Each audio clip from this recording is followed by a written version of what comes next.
I overheard my fiancée secretly planning to marry me, then divorce me for half my assets and run back to her ex. So I exposed her in front of everyone and watched her plans crumble. I'm 29M and thought I had it all figured out. I've worked my ass off to build a life for myself, a small but growing business, a house, and what I thought was the perfect relationship. My fiancée, 27F, and I were supposed to get married in just a couple of weeks. She'd been by my side for years, and I really believed she had my back. She didn't come from much, which made me think she understood the grind and appreciated what we had. She always talked about how proud she was of me, how she admired my drive. It was easy to believe her. I mean, why wouldn't I? Relationships are built on trust, right? But man, looking back now, I can see all the little things I brushed off as nothing. It turns out they were giant red flags, but I was too blind to see them. She'd constantly talk about her ex. Let's call him Rich Guy. Not like she missed him, but more like she wanted me to know what I was being measured against. He was loaded, she'd say, and used to take me on these crazy trips, shower me with gifts, blah blah. She'd always follow it up with, but I left him because he wasn't real like you, and I'd just nod along, thinking I'd won the lottery with her. What an idiot. The entitlement started showing up in small ways. She once told me to fire one of my employees, someone who'd been with me since I started the business. The woman was in her 50s and had been nothing but loyal, but my fiancé thought she didn't fit the image of the company. Her exact words were, "Don't you want your team to look young and modern? She's holding you back." I shut that down real quick, but it turned into this huge argument. Another time, she hosted a girls' night at some fancy place and charged the bill to my business card. When I found out, she said, "It's a networking expense. You should be thanking me." I was furious and canceled the card she had access to, but I still let her talk her way out of it. She even had a problem with my hobbies. I like hiking and woodworking. Nothing crazy, just stuff I enjoy to unwind, but she'd always make fun of it. "Who has time for that when we could be doing something productive?" she'd say. She'd push me to go to fancy events or dinners with her instead, like that was more important. At the time, I thought all of this was just normal relationship stuff. People clash, right? You compromise and move on. But none of it felt like compromise now that I know what she was really thinking. 3 weeks before the wedding, I got home early from a meeting. I wasn't trying to sneak around or anything, but as I walked in, I heard her on the phone. She was in the bedroom, talking loud enough that I could hear her from the hall.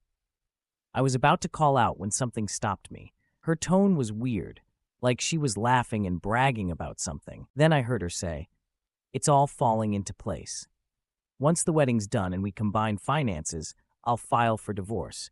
He won't know what hit him. And don't worry, babe, I'll be back with you soon." I froze. I couldn't believe what I was hearing. She was laughing, saying how clueless I was and how she'd get half of everything. She even called me boring and said I was just a stepping stone. I stood there for what felt like forever, listening to her talk about her big plans with her ex. Then she hung up, and I just left. I didn't even bother going inside. That night, I stayed at a buddy's place. I didn't tell him what was going on yet because I needed to figure it out myself first. By the next morning, I had a plan. The first thing I did was call my lawyer.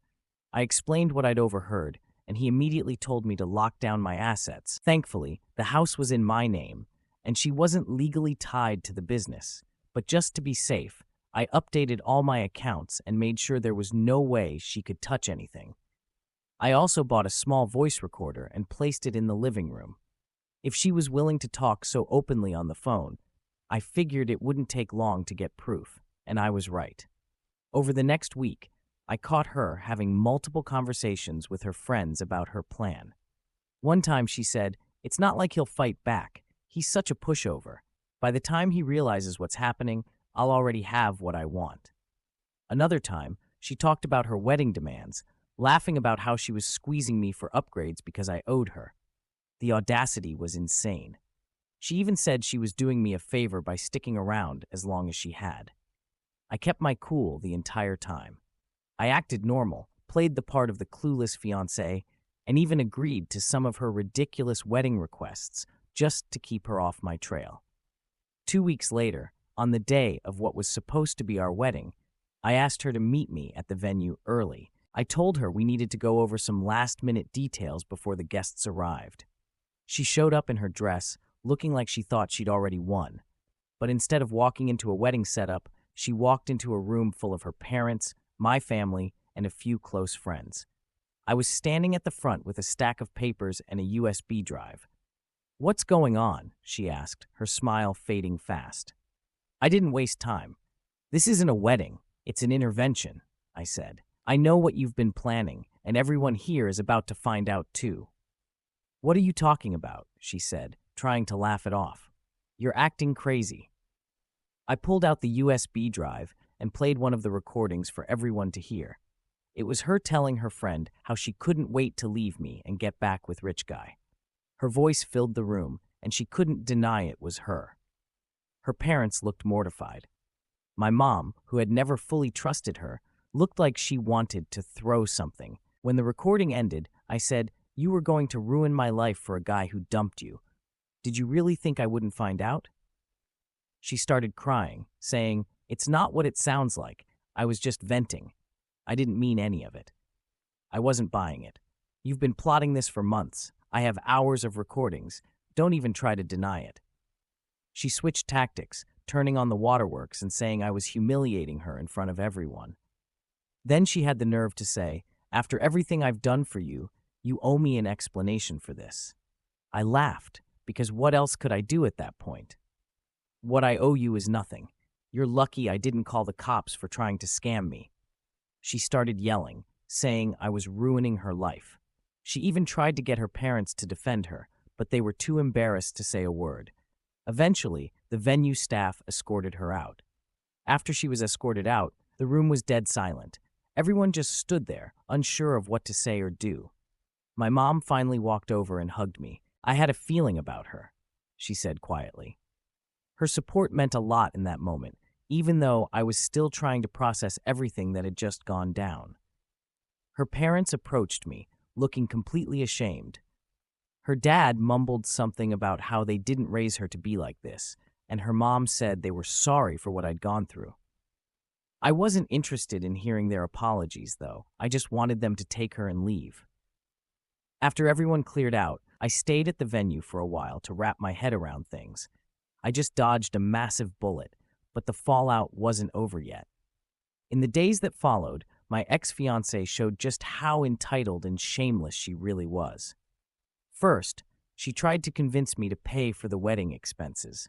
"You called it off, so it's on you to cover the costs," she argued, as if I was supposed to reward her for plotting against me. I didn't even respond to that one. I just blocked her number. Then she started telling mutual friends that I had overreacted and that she'd only been joking about the divorce plan. According to her, I was paranoid and insecure, and she had done nothing wrong. Luckily, I'd already shared the recordings with my closest friends, so her attempts to turn people against me didn't work. Most of them cut her off completely once they heard the truth. But she didn't stop there. One day, she showed up at my house, claiming she wanted to talk things through.